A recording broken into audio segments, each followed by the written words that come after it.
So how to repair and reset the WhatsApp? So guys, click to start and search WhatsApp.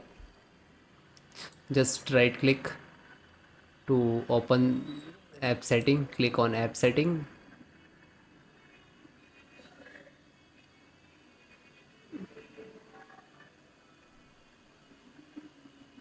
scroll down, click to repair.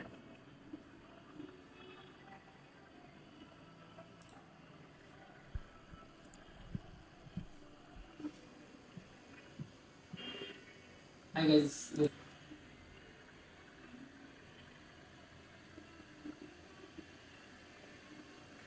Then click to reset.